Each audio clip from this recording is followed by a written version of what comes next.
Hi pet parents and hi people who are following along online. We are in week 5 of PupScouts. Very exciting. So we're starting month 2, which is the intermediate level of learning. So I'm going to look at our tentative.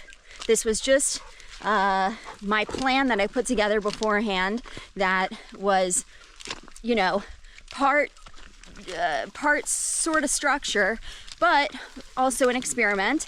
And definitely I'm open to, you know, what happens every week. Excuse me. What happens every week is up to fate and the dogs and the weather and all the other factors. So some things we've accomplished early, some things we may accomplish, it looks like, late. So here we go. So today we're gonna review and work on some new things. The review is, okay, as a release, off-leash recall. So I'm either stationary or walking in the other direction and I say this way, or possibly I say come, although I never really use that when I'm out with my packs, and it's so boring. I don't really recommend people use it. It's just not an effective tool when you're just standing there.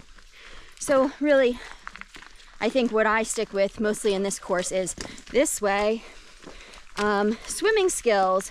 We did work on that for 3 whole weeks, and 2 of the pups are still struggling a little bit. They still need form work, which will put us kind of pushing off this schedule a little bit with that. We'll need some extra time. Swimming with a kayak is the same. That's the piece. We've done the other stuff, but we haven't gotten to the kayak piece of the work yet. Running with a dirt bike, a mountain bike. We started doing that last week, really intensively, and it's going super well. Go ahead, which is mostly used, you know, when I'm about to go onto terrain that's a little sketchy, a little dangerous potentially, you know, easy for me to trip or fall, or it's a cliff or something, you know, something where I don't want a dog running into me or trying to get past me while I'm in the middle of doing it.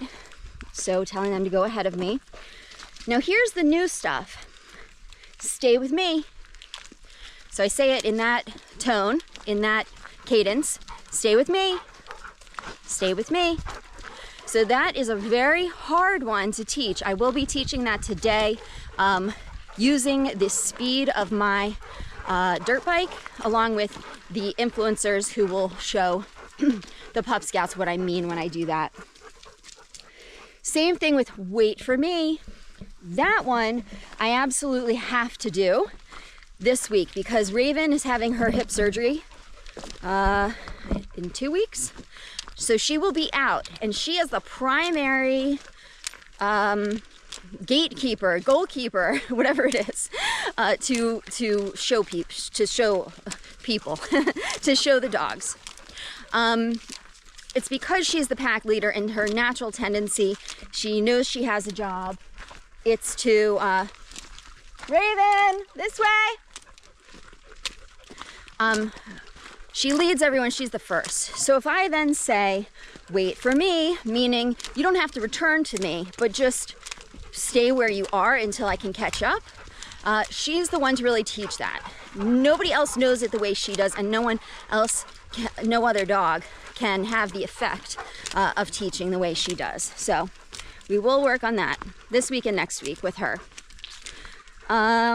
Go back, we started last week, and stay back. So go back, the difference is they're starting from another place.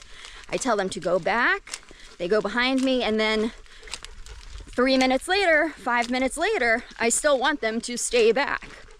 So just like stay in that position behind me. So 2 different commands.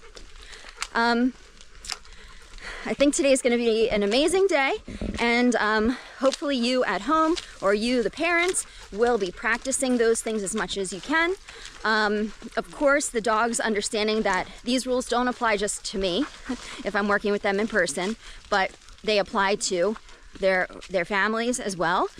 It's really important for them to just get that piece of it.